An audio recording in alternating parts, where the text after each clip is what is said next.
This coin sold for $19 million. But if you own it, you're going straight to prison. Today I'm going to tell you about the most illegal piece of metal in American history, how it almost destroyed US-Egypt relations during World War II, and why the government spent 50 years hunting 20 pieces of gold. Let's get into it. February 1944. A diplomat from Egypt walks into the US Treasury Department. He's got something in his pocket, a $20 gold coin. He just bought it for King Farouk, Egypt's 24-year-old billionaire king who literally collected everything. Stamps? Check. Faberge eggs? Check. Razor blades, aspirin bottles, and tons of inappropriate stuff I can't mention? Also check. But his real obsession was coins.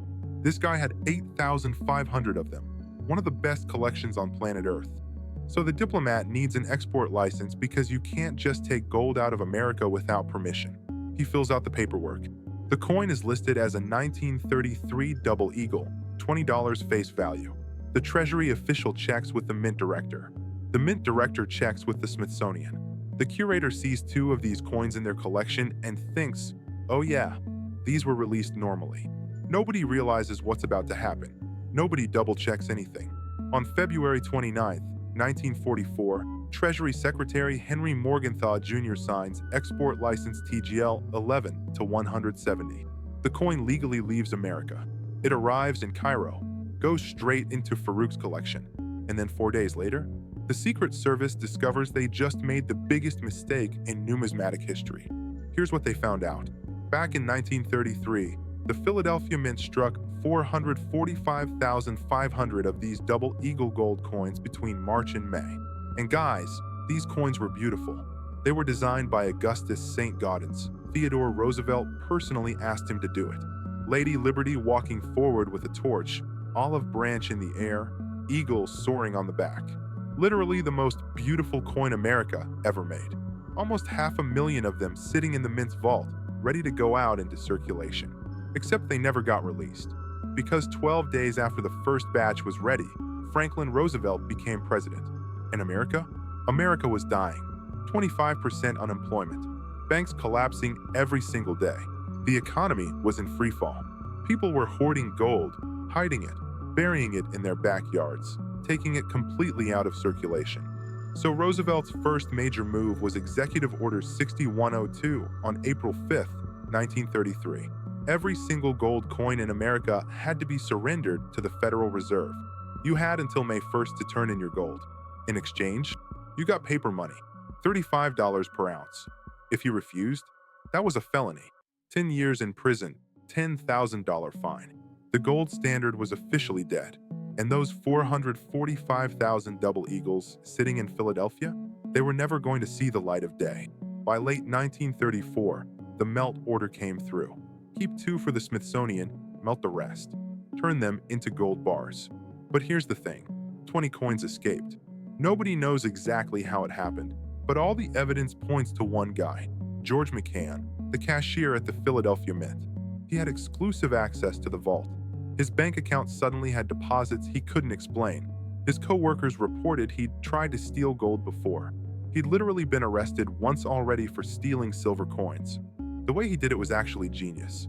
Back then, they counted bags of coins by weight, not by actually counting them one by one. You'd just weigh the bag, divide by the coin's weight, and boom, that's your total. So McCann allegedly just swapped out 1933 double eagles for older common double eagles from different years. Same weight, same count on paper. Nobody noticed a thing. He sold them to Israel Swit, this jeweler on Jewelers Row in Philadelphia. The authorities already knew about Swit. He'd violated the Gold Reserve Act multiple times. Swit then sold these coins to wealthy collectors. Backroom deals, coin shows, whispered conversations. For years, nobody knew these coins were even out there. The collectors who bought them, they knew they were illegal, but they were also beautiful, incredibly rare, and forbidden, which made them absolutely irresistible. Then in 1944, an investigative reporter is flipping through an auction catalog from Stack's Bowers in New York. And there it is, a $20 gold piece from 1933, listed like it's no big deal. The reporter calls the Mint. Hey, how many of these were actually released to the public? The answer? None. 0. Every single 1933 double eagle should have been melted down. But here's one about to be sold at auction. The Mint director immediately notifies Frank Wilson, chief of the Secret Service. March 1944, the investigation launches. Led by Special Agent Harry Strang, this powerfully built guy with a pleasant face but absolutely relentless when he's on a case. They show up at the auction, seize the coin, and question the seller. He admits he thinks there might be 8 more of these out there somewhere. The trail leads straight back to Israel Swit. Under questioning, Swit admits he sold 9 coins total. But here's the problem. The statute of limitations has expired. They can't prosecute him. He's untouchable, but they can hunt down every single coin he sold. Over the next 10 years, the Secret Service recovers 9 of these coins. Some people surrender them voluntarily, some get seized. Every single one gets melted down. 1952, they're all destroyed. Even Louis Eliasberg Sr. turns his in, and this guy had the most complete collection of U.S. gold coins in private hands. He bought it in 1944 hoping the mint would give it back to keep his collection complete. They didn't. They melted it. Only one coin stayed out of their reach. King Farouk's. Protected by diplomatic immunity, protected by international politics, protected by war. Because by 1944, World War II was raging across the globe. In Egypt? Egypt controlled the Suez Canal, the gateway to the Indian Ocean, Britain's lifeline to India, America's route to the Pacific. Strategically vital. The Treasury Department actually drafted a letter in September 1949 asking for the coin back. They sent it to the State Department for approval. The State Department read it and said absolutely not. Their exact words, considered raising the question politically inadvisable. The coin wasn't worth risking a diplomatic crisis. Farouk got to keep it. But let me tell you who Farouk really was. This wasn't just a collector. This was a compulsive hoarder operating on a national scale. Born in 1920, became king at 16 when his dad died. By age 24, he weighed 300 pounds. Obsessed with speed, owned hundreds of cars, drove them recklessly through Cairo. Obsessed with women, legendary affairs, multiple marriages. Obsessed with collecting everything. His stamp collection was worth millions. His Faberge eggs rivaled the Romanovs. He collected early razor blades, aspirin bottles, paperweights, and a massive amount of adult content. This guy was vacuum cleaning anything rare or valuable off international markets.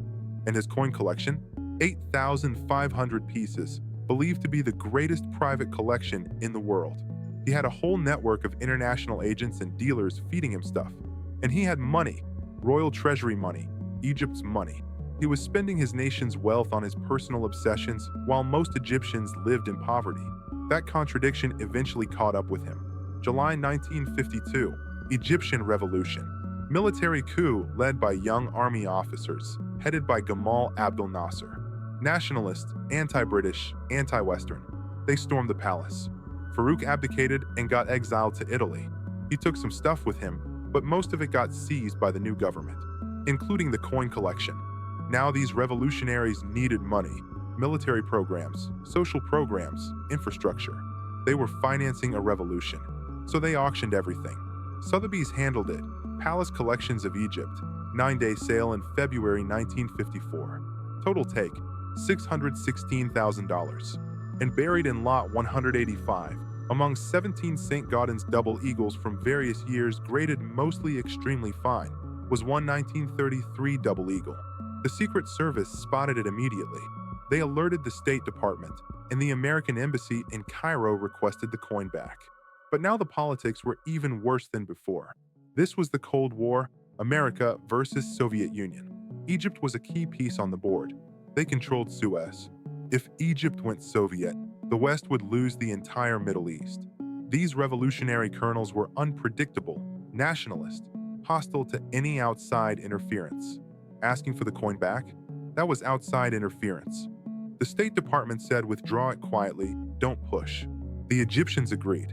The coin disappeared from the auction, but they never returned it. It just vanished.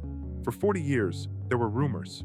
Sightings in Switzerland, then France, then London. Nothing confirmed.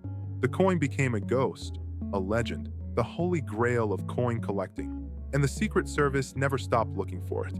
Early 1990s, London.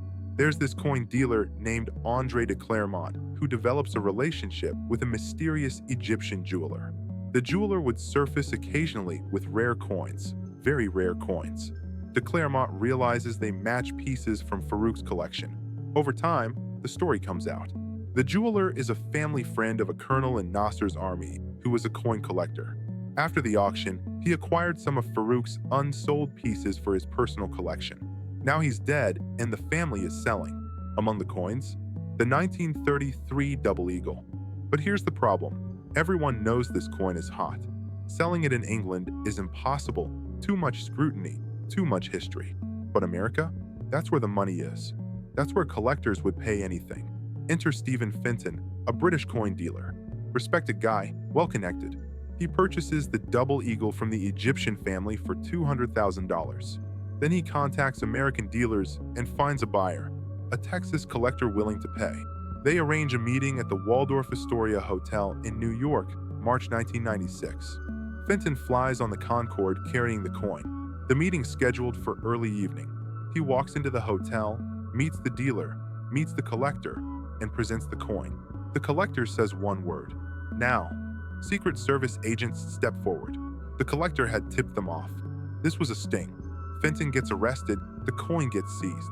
He's charged with conspiracy and possession of stolen government property. Criminal charges. He's facing actual prison time. The coin, stored in the Secret Service vault in the World Trade Center in Lower Manhattan. And there it sits in legal limbo for 5 years. Then Fenton's lawyer finds something incredible: the export license. Treasury Gold License 11 to 170, issued February 1944, signed by Treasury Secretary Morgenthau himself, authorizing the export of one 1933 double eagle to King Farouk of Egypt. That changed everything. The coin left America legally, with government permission. The government can't claim it's stolen if they authorized its export. Even if it was a mistake, even if they didn't know what they were approving, they approved it. It's legal. The criminal case collapses. Charges dropped. But then the civil case begins. Who actually OWNS this coin? Fenton or the government? They eventually settle in July 2001. Compromise. The coin reverts to U.S. government ownership. But the government will monetize it, make it legal tender, then auction it. Fenton gets nothing from this. But the coin becomes the only legally ownable 1933 double eagle in existence. And then 2 months later, September 11th happens. The World Trade Center falls. The coin had been moved to Fort Knox just weeks earlier. If it had stayed in that vault, it would have been buried under 1 million tons of rubble.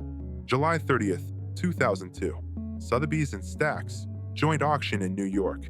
One lot, one coin. The 1933 double eagle. Bidding starts at $2.5 million. You need proof of funds just to get a paddle.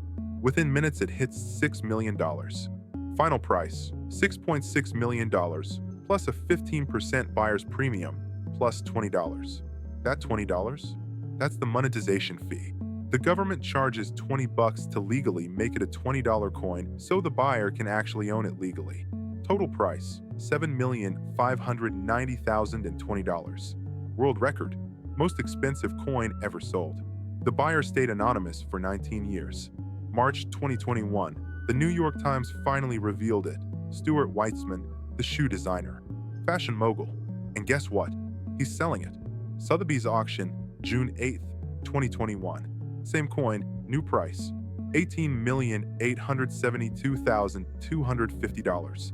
Shattered the old record. Most expensive coin ever sold. Still the record today. But here's what that story misses: the real mechanism behind all this. Why this coin threatened international relations. It's not about the gold. It's not about the money. It's about sovereignty and control. When Roosevelt issued Executive Order 6102, he wasn't just recalling gold. He was asserting total government control over money itself. For the first time in American history, owning gold became illegal. The 1933 double eagles represented something the government couldn't control, money that existed outside their system. And one got away, to Egypt, to a foreign king, beyond U.S. jurisdiction. And the government couldn't get it back without admitting they lost control, without admitting they made a mistake, without creating an international incident over a piece of metal that was supposed to have been destroyed. The Cold War made it even worse. By 1949, asking Egypt for anything was dangerous. Egypt was playing both sides, using America and the Soviets against each other for leverage. The Suez Canal was everything. Britain and France would literally go to war over it in 1956. If America pushed too hard about a coin, Egypt could tilt Soviet. One coin, massive strategic implications. So the Treasury backed down. The coin stayed in Cairo, until revolution made it available again. And even then, the new government wouldn't return it, because returning it would be admission they were subject to American authority. The coin wasn't about the coin, it was about who controls what. And Egypt wasn't giving an inch. Now watch what happened to the other coins. After Fenton's case settled, families started coming forward. 2005, Philadelphia. Joan Swit Langboard, Israel Swit's daughter. She finds 10 1933 double eagles in a family safe deposit box. Her father had been dead for decades. She didn't even know about them. She voluntarily surrenders them to the Secret Service. Voluntarily, thinking maybe the government will monetize them like they did with Fenton's coin. October 2005, Secret Service takes them, doesn't give them back. Langboard sues. Who owns these coins? The government says they were stolen, never legally issued, government property. Doesn't matter how many decades have passed. Doesn't matter they were surrendered voluntarily. Stolen property stays stolen forever. Langboard argues her father obtained them legally. No evidence of theft. No prosecution ever. Statute of limitations long expired. July 2011, trial. 10 days. Jury's unanimous. Government wins. The coins belong to the United States. They're seized permanently, but the government doesn't melt them this time. These coins are too valuable now, too historically significant. They certify them through PCGS grading. Display some, lock the rest in Fort Knox. National Numismatic Treasures. The Mint director made a statement. We will preserve them. We will not monetize, issue, or auction these pieces. We will assess the best way to preserve and use these historical artifacts, including possible public exhibits, to educate and share with the American people. Translation, you'll never own one. We're keeping them forever. The irony is perfect. Coins that were created to circulate, that were supposed to be money, that were designed to be the most beautiful currency America ever made, they never circulated, never were money. And now they sit in vaults and museum cases, locked away, forbidden. The only one you can legally own sold for $18.9 million. And even that one required the government to issue a special certificate, a unique legal document making it the only 1933 double eagle that's legal tender. Every other one is contraband. Possession is a federal crime. The Secret Service still investigates reports. If another one surfaces, they'll seize it and you'll face criminal charges. Here's what the textbooks miss. This isn't really about a coin. It's about monetary sovereignty, about government power over money, about what happens when physical currency exists that the government can't control. Roosevelt's gold recall was the first step, taking gold out of private hands, making the dollar pure fiat currency, paper backed by nothing but government decree. The 1933 double eagles were supposed to be erased from history, melted down, eliminated, but some survived. And every one that survived was a reminder that the government doesn't control everything, that physical gold exists outside their system, that money can exist beyond their authority. That's why they hunted them for 50 years. That's why they seized Langboard's coins even though she surrendered them voluntarily. That's why possession is still a crime today, because allowing people to own them would be admitting that their original seizure was wrong, that gold should have remained in private hands, that the gold standard shouldn't have been abandoned. The government can't admit that. Not ever. So the coins stay illegal. Now here's the modern parallel you probably won't like. Cryptocurrency, decentralized, beyond government control, exists outside the banking system, can't be seized easily, can't be recalled, can't be destroyed by executive order. The government's response: regulation, surveillance, requirements, know your customer laws, anti-money laundering rules, tax reporting on every transaction tracked, every wallet monitored, because cryptocurrency represents the same threat the 1933 double eagles represented, money that exists outside government control. And governments cannot allow that to happen. They will regulate it. They will surveil it. They will make examples of people who use it wrong, just like they hunted coins for 50 years. just like they arrested Fenton at the Waldorf, just like they seized Langford's coins even when she brought them involuntarily. The mechanism is identical. The technology changed. The threat is the same: money beyond government control. And here's the final twist. That export license, Treasury Gold License 11 to 170, signed February 1944. That piece of paper made one coin legal. 1 out of 20 stolen, because the government authorized its export, even by mistake, even unknowingly. That authorization couldn't be undone. It legitimized the coin, made it untouchable, and that's what saved it. Not the gold, not the beauty, not the rarity, a bureaucratic approval, a signature on a document. That's the difference between $18.9 million and a federal prison sentence, between a Sotheby's auction and a Secret Service raid, between the only legally ownable 1933 Double Eagle in existence and contraband that gets melted down. You're watching this video right now with this information. You've got two options. First, you can decide this is just history. 1930s monetary policy, World War II, Cold War, Egyptian Revolution. Interesting story, not relevant today. Second, you can notice the pattern. Government declares something illegal, hunts it for decades, refuses to admit mistakes, uses law enforcement to seize it even when people voluntarily surrender it, makes examples of people who possess it. And the thing they're hunting? It's always the same thing: money or assets beyond government control. The 1933 Double Eagles, gold during the Roosevelt era, cryptocurrency today. The names change, the mechanism doesn't. And if you think cryptocurrency is safe because it's decentralized, remember this: the 1933 Double Eagles were physical gold, couldn't be tracked electronically, couldn't be surveilled remotely, couldn't be seized without physical presence. And the government spent 50 years hunting them anyway. Arrested people, seized coins, melted them down.